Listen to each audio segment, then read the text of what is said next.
Oh boy, the exodus continues. The exodus in Los Angeles continues. And no, I am not talking about USC. The exodus continues, but it's happening in Brentwood. UCLA is having the same problems that USC is having. They can't keep young players happy.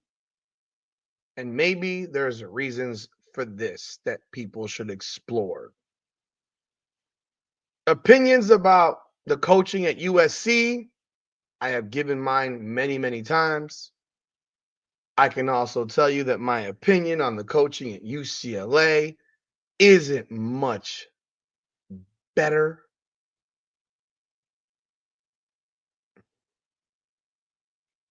And you are seeing another exodus, this time at UCLA. Let's talk about it. Welcome back, everyone, to another edition of Her Game, Her Way, Women's Basketball, Rudy's Rant. We talk facts for feelings. I'm Rudy Rodriguez Shomont, your host. Leave a comment, like the video, subscribe to the channel if you have not done so yet, and ring that bell so you get all the up-to-the-minute updates on what we drop. We just crossed 8,000 subscribers. I am so very grateful to all of you for continuing to support this channel. I know I have my ways. I know how I'd speak. I know I'm very, very in your face and passionate, and I don't give a shit what people think about it. And I will continue to do that because that's why you watch me. I will not be one of these puppets who says what you want to hear. I will give you my take, my way, and in my style. And it's going to be in your face. And you should not be offended by my style. If you want to be, then you don't have to be here. It's all good. And I keep it the same energy for everything that I do. USC lost a truckload. And guess what? Now UCLA has lost a truckload too. Let's talk about it. This team that got absolutely beaten the brakes off of in the Final Four by UConn, 85-51, despite having, in my opinion, the most dominant player in college basketball in Lauren Betts, is now suffering similar stuff that's going on at USC. Players are leaving. All 4 freshmen from last year's team, well, this year, it was a week ago, from this year's team is gone. They're all leaving. What the?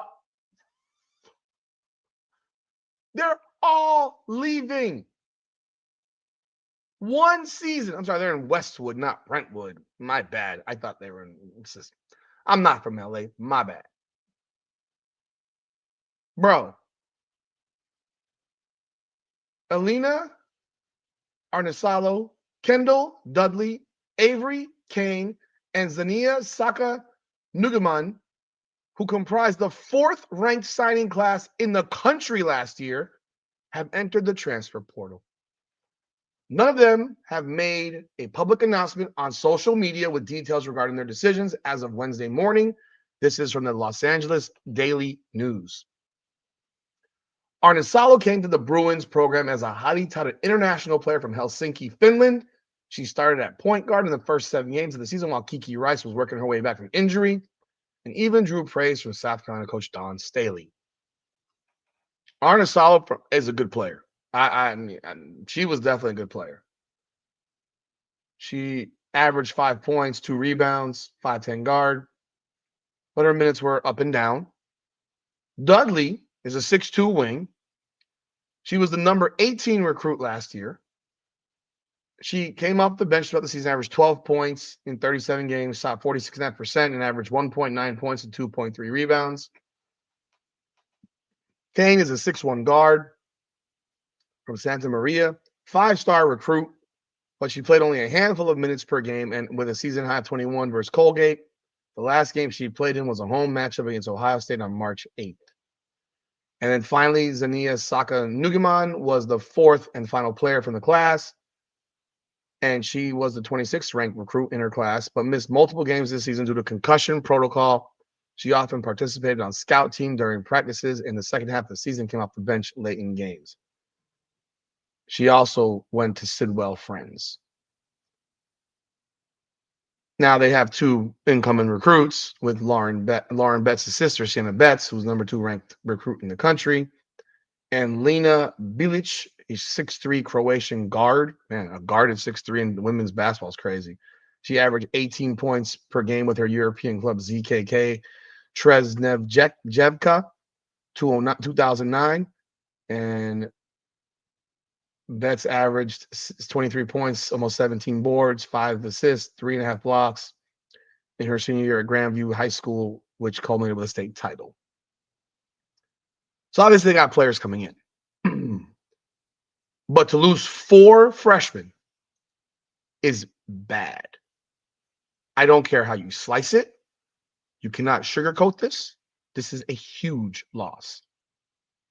I don't know who is going to UCLA. I do know of a player I think should go to UCLA who's in the transfer portal. That's Gianna Neepkins out of Utah. I think she fits. I think she changes their team because one of the things that they really didn't have was shooting. Legitimate perimeter shooting. Someone you could rely on game after game after game to give you 17, 18, 19 points from the perimeter. I didn't find Kiki Rice's game to be great. She wasn't consistent. But just to give you an example, these 3 players, 3 of the 4 players, Dudley was ranked 18th, Avery Kane was ranked 26th, and Zania Sakanugaman was ranked 30th. You had 3 of the top 30 players in the country and an international player who was considered a star. And you found a way to fuck that up. This is an indictment on Cori Close. It is. Watching her coach games at times was tough. Tough to watch. She has a good record. And I'm not saying she can't coach. I'm saying that she's been there for a long time and she's never seen a run this deep into the tournament. Her first time playing in the Final Four.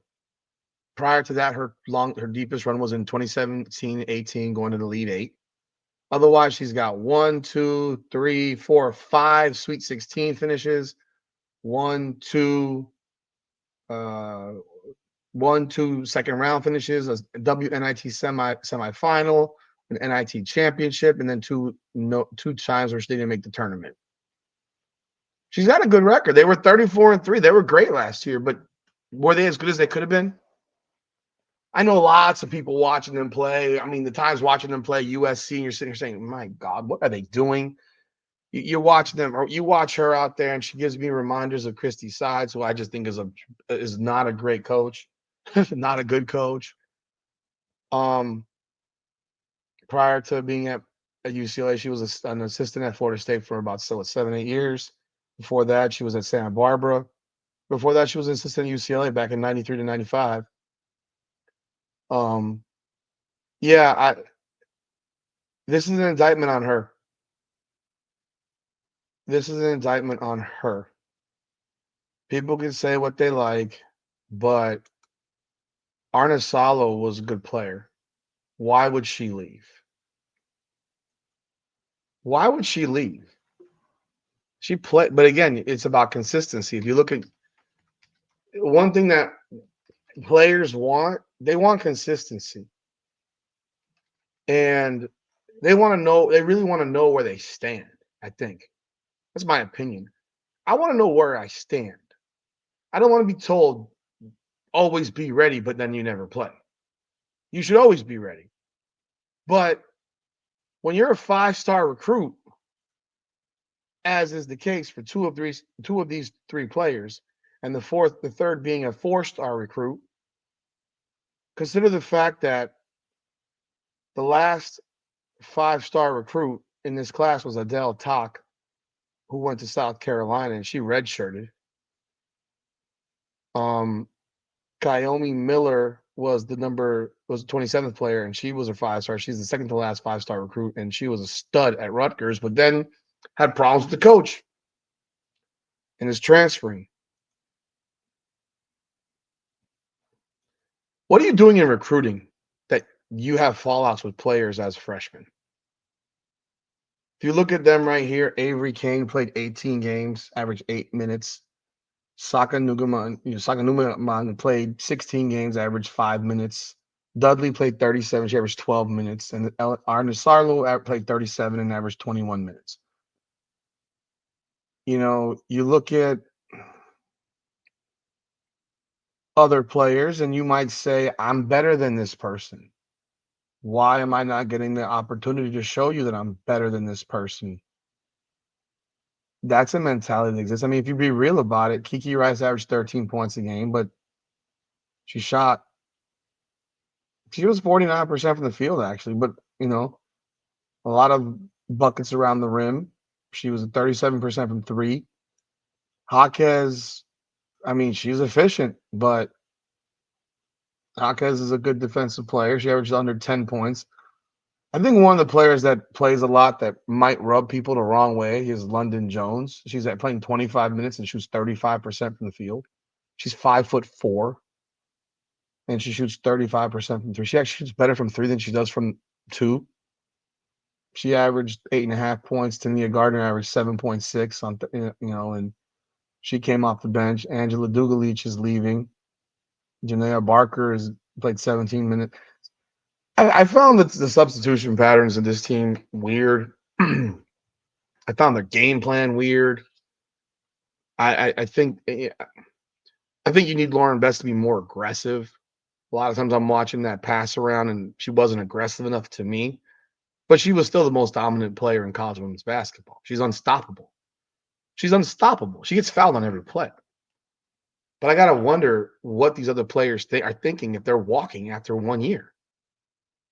Your relationship with freshmen should probably be the best relationships you have on that roster at that time, because you just spent how long recruiting them? How long did you spend recruiting these players that you lost your entire freshman class? It's bad at SC. This is worse. This is worse. You lose all 4 freshmen. And yeah, you got Sienna Betts coming in, but now you have a bigger problem. You have no depth. You have no depth. That's 1, 2, 3, 4. 1, 2, 3, 4, 5, 6. So you got 7 players left after those 4 leave. Janiah Barker's gone. She's expected to leave, as far as I know. Has she declared for the portal yet?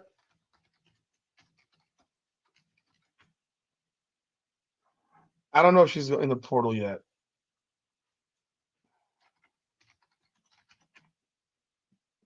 She might be turning pro.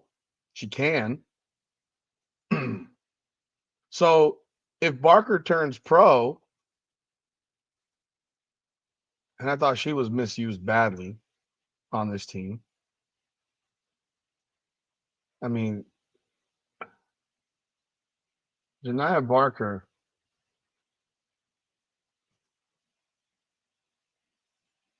averaged 12 plus points per game for 2 years at Texas A&M and goes over to UCLA largely inconsistent to not to ineffective. She averaged 7 points, 17 minutes. Dugalich is gone. She's moving on. Right now, they got 7 players. Right now, UCLA's got 7 players. I'm not counting walk-ons. They got 7 players. Betts, Kiki Rice, Gabriella Jaquez, London Jones, Tamia Gardner. And if Janiah Barker comes back, they got 6. They got 8. Can they even run a practice right now? They add 2. So they got 6 returners. They got 2 that are freshmen. They've got to go in the portal and get some players. And I do think Neepkins is probably a good fit for their squad because she provides that perimeter threat that they didn't really have on a consistent basis. London Jones shoots threes because she has to. She's 5'4". She's 5'4". But she's also a massive liability defensively because she's too small. I do think this is an indictment on Cori Close. To have 4 freshmen walk on you after 1 year is crazy. It's utterly crazy. For a team that went to the Final Four and got absolutely bludgeoned, but they went to the Final Four. I do think Neepkins is a good option for them. I'm sure I would think that they're recruiting her. Let me see if there's other players that might be a good option for them. I think you need a scoring wing.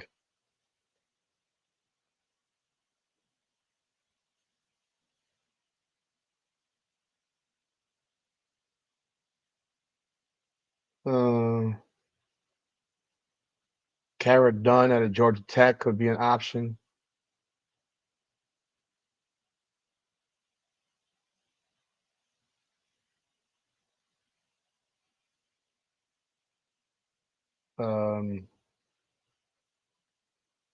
They better get their asses moving because there's lots of players that are gone fast. Shit. I think the best option remains Gianna Neepkins. She's number 4 when it comes to recruits for the transfer portal. We'll see what happens, but you let me know your thoughts. What do you think of this exodus at UCLA? Because this is big. I can't talk about USC or Notre Dame and not talk about UCLA, who got to the Final Four and now has all their freshmen saying bye-bye. Adios. See you later. Sayonara. What do you think? Leave your comments. Like the video, subscribe to the channel. This is Her Game, Her Way Women's Basketball. Rudy's Rant. Come on now.